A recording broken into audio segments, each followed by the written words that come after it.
This is Real News Media TV, coverage you can trust. Please like, share, subscribe, and hit the notification bell. Select all for daily news updates.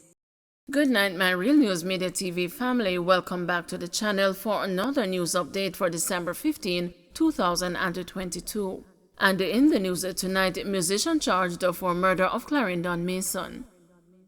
22-year-old Jovan Nell, otherwise called Jovan, a musician of Treadlight District in Clarendon, has been charged for murder and illegal possession of firearm and ammunition.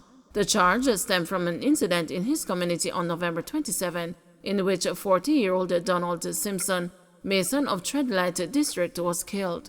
The police say about 8:45 p.m., Nell and an accomplice pounced upon Simpson and his two minor sons and opened gunfire, hitting Simpson in his upper body.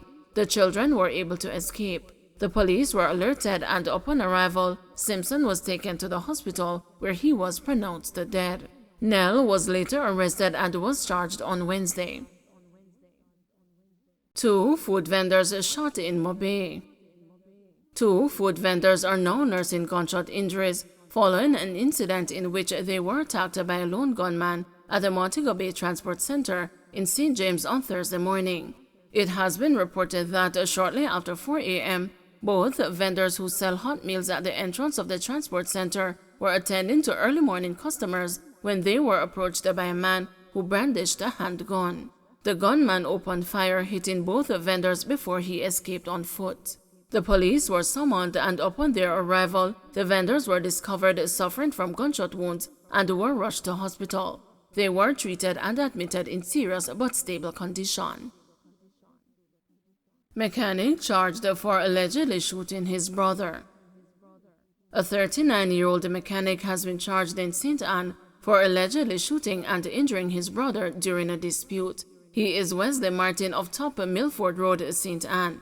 He is charged with shooting with intent and illegal possession of firearm and ammunition stemming from an incident in his community on May 26. A release from the Police Force's Corporate Communications Unit says about 5:30 p.m., Martin and his brother were having a dispute when Martin fired 2 shots at his brother, one of which caught him in his left hand. His brother was taken to hospital where he was treated. Martin was subsequently arrested and charged. JDF officer implicated in sexual misconduct scandal asked to resign.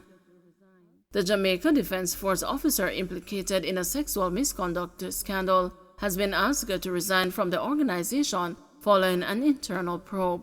The JDF says its probe, which began in October, found that the senior military officer breached its sexual harassment prevention policy 2018 and the personal relationships and the fraternization policy. It says all victims have been advised of their right to make official reports to the civil police. The JDF says that the Defense Board has since called for the resignation of the officer, which will result in the termination of all benefits post-service.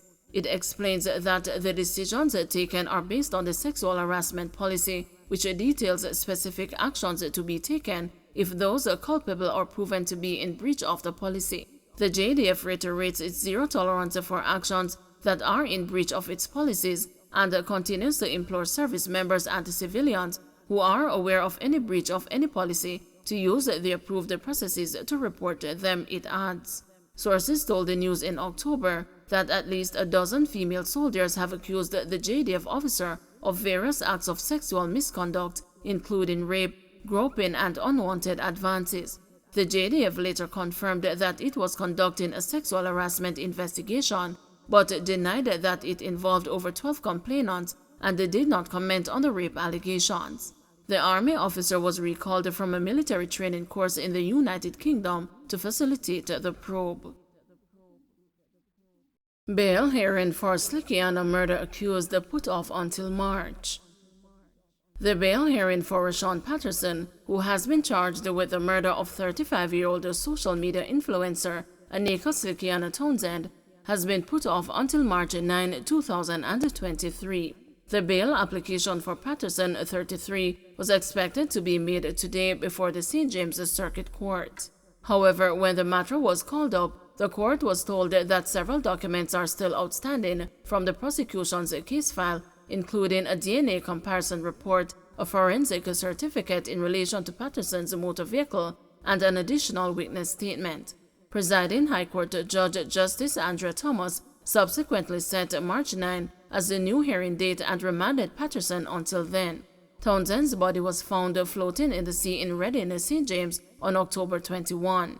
A post-mortem examination determined that she was strangled.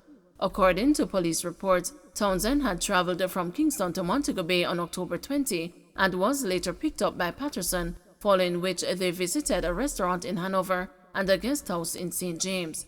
It is further alleged that during the night, an argument developed between the two, following which Patterson strangled Townsend and disposed of her body. Patterson is represented by attorney-at-law Michelle Thomas. A security guard, Rohan Rose, who is charged alongside Patterson, was last month offered $500,000 bail when he appeared before the St. James Circuit Court. He is charged with misprision of felony, which is when someone knows a felony has been committed but fails to inform the authorities. Cobb sentenced for illegal weapon and ammunition.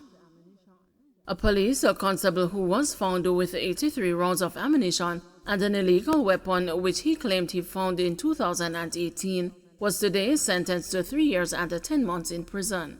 Alberta Taylor, 31, who was assigned to Area 5 headquarters, was sentenced to 3 years and 10 months for illegal possession of firearm and 3 years for illegal possession of ammunition in the gun court after pleading guilty. The sentences are to run concurrently. The lawman, who had served his country for 9 years, was arrested and charged after he was found with a weapon at the Swallowfield Examination Depot in St. Andrew in October. Taylor was held after he was seen acting in a suspicious manner, and when searched, an Austria Glock pistol and 1 magazine were found in his waistband. 1 round and a gun holster were also found elsewhere on his person.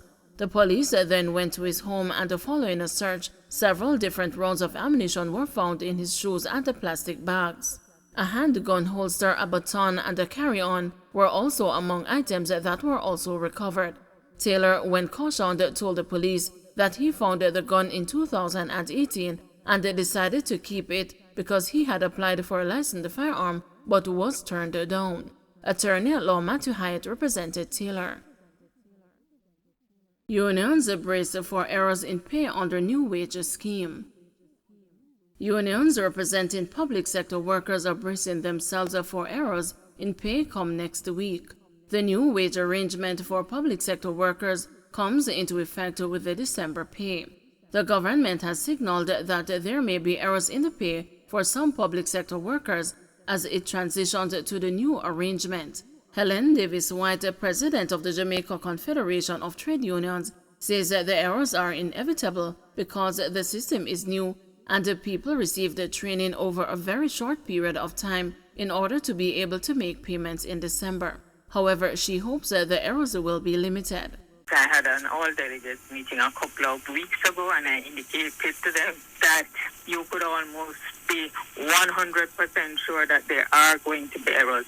Main reason being that all of these changes, the conversion from one system to a new system, and the fact that people received training over a very short period of time in order to be able to make payments in December, that they should expect that there are going to be errors. We are hoping that errors are limited, but I can almost be 100% sure there are going to be some errors in the implementation, because essentially, originally the ministry indicated to us that they would need 2 clear months to process all of the changes, and this is now being done in just under a month.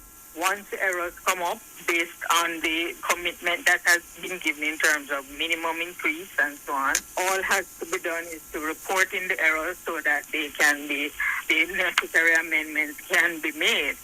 Because in this kind of a change, some of the things you can't actually foresee. And so we just have to make plans as to how to deal with the errors when they arise. O'Neill Grant, president of the Jamaica Civil Service Association, said discussions are to be had regarding the concerns of the customs agents. Employees of the Jamaica Customs Agency have described the new wage deal as a ball of confusion. They claimed that based on the salary reclassification, the employees would be falling 1 or 2 levels below their current position. Mr. Grant said the issue could affect about 300 customs officers, but he is hopeful for a speedy resolution to the concerns. About 300 customs officers, we had a conversation to go through what the challenges are and how it is that we want to approach them, and we will be contacting the Ministry of Finance and the TIU in terms of how we move forward with that particular agency.